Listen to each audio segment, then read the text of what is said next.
It started with a simple letter typed neatly signed in blue ink by Lieutenant Rachel Myers, a 27-year-old military nutrition officer stationed at Fortaleage, a base tucked quietly in rural Virginia.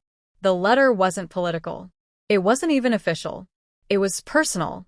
"Dear Mr. President," it began, "I challenge you to try one of our military MRE's meals ready to eat.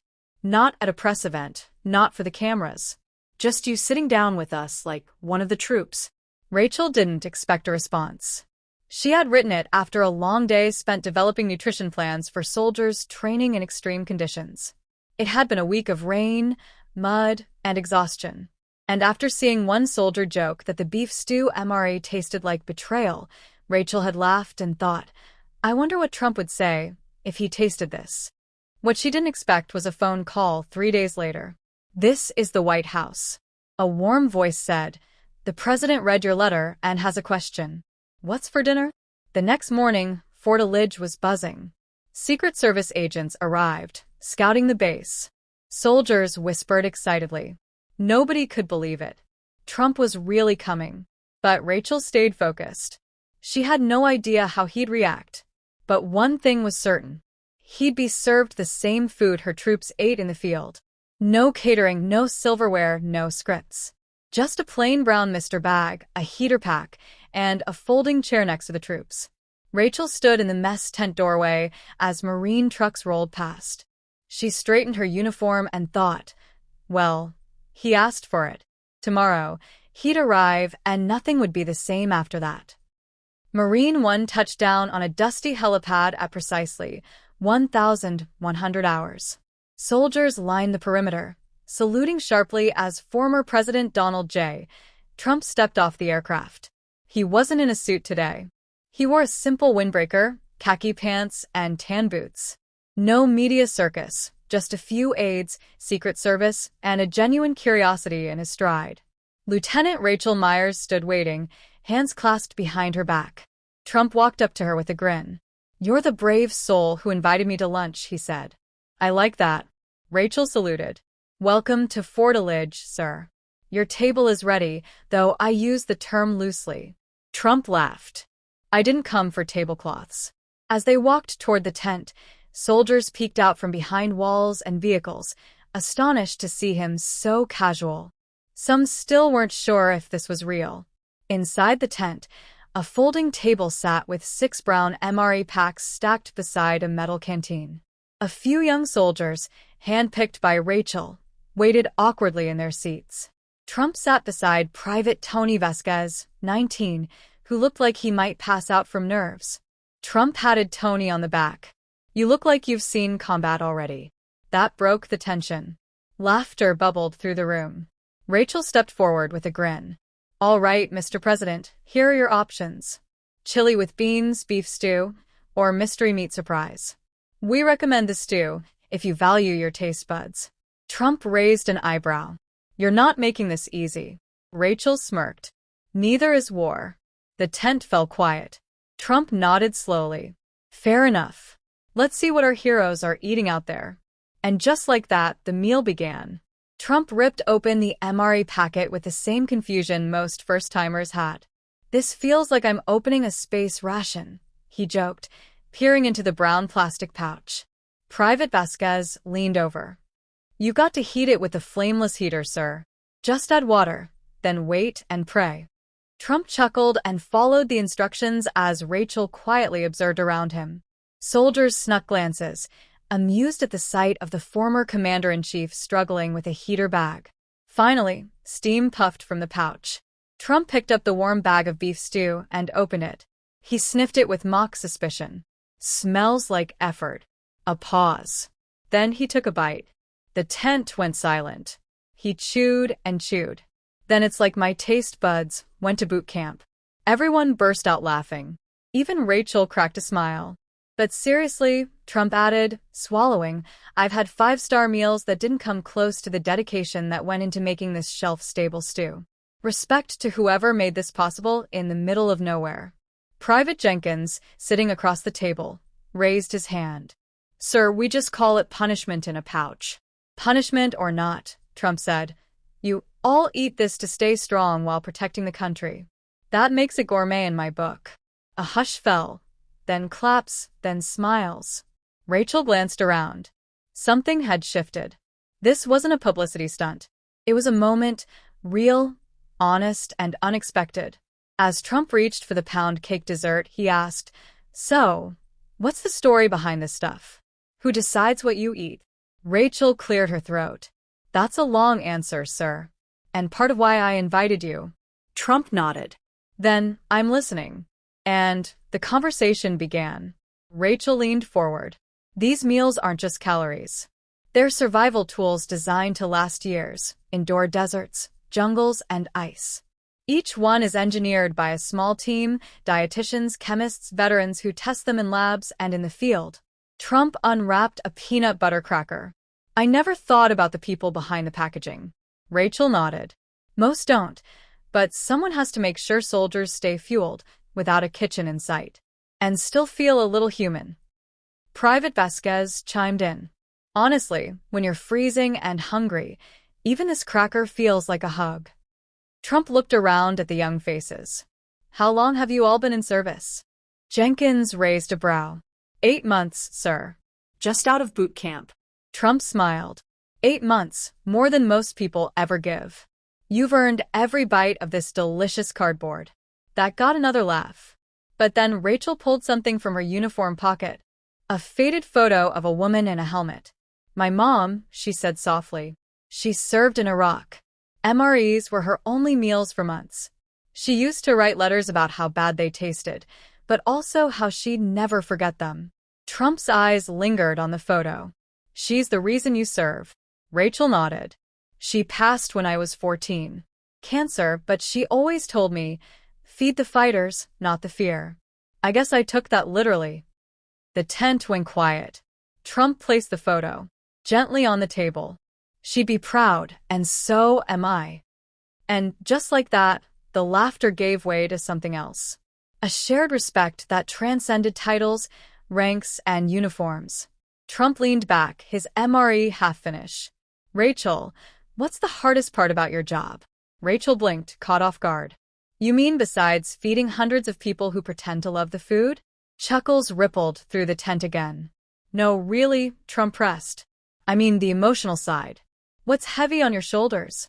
Rachel paused, then said, "Honestly, watching young soldiers go to war with nothing but this food and a goodbye phone call." Trump went still. "You feed them," she continued. "You see them joke about the taste, but deep down you know some of them won't come back, and that bag of stew may be their last meal." Private Vasquez looked down. Jenkins swallowed hard. Trump didn't speak for a while. Then he quietly said, "Nobody tells you that part when you're sitting in the Oval Office." Rachel's voice softened. "They should." Trump nodded. "They really should." Outside the tent, wind stirred the leaves. A distant helicopter hummed in the background. But inside, the silence was sacred. Finally, Trump turned to the group. "Do any of you write home? Letters, I mean." Jenkins shrugged. "I try. My mom worries." Trump smiled. "Mothers always do. You know what mine used to say?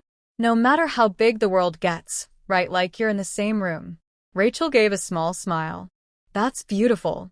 He looked around. "You're all writing a piece of this country's story. I'm just grateful to be here to hear it." And that's when it changed from a meal to a memory none of them would forget. Trump looked down at his barely touched oatmeal cookie. "I'll be honest with you," he said. "I thought I'd come here, try a military meal, crack a few jokes, and be on my way." Private Vasquez smiled.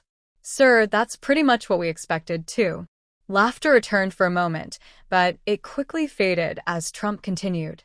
"But sitting here hearing about Rachel's mom, thinking about your families back home, it's more than just food. It's a reminder." "A reminder of what?" Rachel asked gently. "That freedom isn't served on a silver platter," Trump said. "It comes in brown plastic pouches opened by people willing to sacrifice everything." The room stilled. "You all signed up knowing what it might cost. That's more courage than most people ever show." Rachel watched as a few soldiers looked away, hiding emotion. Trump noticed, too. "But I also want to say this. Courage isn't just pulling a trigger or running into danger. It's also sitting here eating this mystery stew, staying hopeful, and showing up for each other. That's real leadership. Rachel felt a lump in her throat. I came here expecting to taste a meal, Trump said. Instead, I tasted something else. Honor. He picked up the oatmeal cookie and took a bite. Okay, that part still tastes like cardboard, he muttered. The tension broke instantly. Everyone laughed, even the two guards at the back. And in that laughter was a release of pressure, of pain, of the walls that often separate leaders from soldiers. As laughter died down, Trump turned to Private Vasquez. How long you been away from home, son? 10 months, sir, he said. Missed my sister's wedding, my mom's birthday, and my own graduation. Trump raised an eyebrow. Graduation? High school? Yes, sir. Got my diploma by mail. There was pride in his voice, but also something else. A hint of regret. Rachel interjected gently. Tony enlisted right out of school. Sends half his pay home. Trump turned toward him. That's noble. Why? Tony looked down. My dad passed. Mom works 2 jobs now. I couldn't watch her do it alone. Trump's expression softened. You remind me of a friend I had in Queens. Didn't have much, but had more honor than anyone I knew. He reached into his coat pocket and pulled out a small gold coin. This is a challenge coin, he said, placing it in Tony's hand. Presidential one. I only give it to people who've earned it. Tony's eyes widened. His fingers closed around it like it was glass. The tent fell silent again. Rachel blinked back tears. Trump clapped a hand on Tony's shoulder. Your family's already proud, but now you've got a piece of history in your hand and a reminder that your sacrifice matters. Tony nodded, too choked up to respond. And everyone saw it then. This wasn't about politics or fame. It was about being human. Trump leaned forward. Rachel, tell me, what's the worst MR you've ever tried? Rachel laughed. Oh, easy. The old ham and eggs looked like regret in a pouch. Jenkins added. Don't forget the omelet with vegetables, aka the vomit. The entire tent burst into laughter. Trump nodded solemnly. I see. Culinary crimes have been committed in the name of patriotism. Rachel smiled. But weirdly, we miss them. When you're on the move, eating under a tree, or on a Humvee, even the worst MRE becomes part of the memory. Trump looked around. That says a lot. It does, Rachel said. Sometimes it's the worst meals that come with the best stories. Trump tapped his half-empty pouch. Then I'll remember this forever. Private Vasquez grinned. You're one of us now, sir. Trump raised his canteen. Then let's toast to cardboard cookies, mystery meat, and the stories we'll tell about them. Everyone raised their water bottles and cantons to the meals that keep us going. And they drank, not to taste but to connection. After the meal, Rachel handed Trump a small envelope. What's this? He asked. A letter, Rachel replied. From one of our oldest living veterans. Her name's Captain Eliza Monroe. She's 98, served in World War II, and still writes to the younger troops. Trump opened it gently. The handwriting was elegant, but shaky. Dear President Trump, if you ever get the chance to sit with our young ones and share a meal, listen. Their courage doesn't need speeches, just ears. And remind them they are not forgotten. Captain Eliza Monroe, U.S. Army Nurse Corps, retired. Trump read it aloud. No one spoke after. He folded the letter carefully, then looked around. This is why I came. Rachel whispered. She'll be thrilled you read it. Trump smiled. Number. I'll be honored to visit her. And a new plan began to form. Just then, Colonel Bradford entered the tent, a towering, seasoned man with a booming voice. Mr. President, he said, saluting. I hope the meal didn't scare you off. Trump grinned. Sir, I've survived campaign coffee. This was gourmet. The colonel laughed. Rachel, you've worked miracles. Rachel nodded. The troops made it easy. Colonel Bradford stepped forward.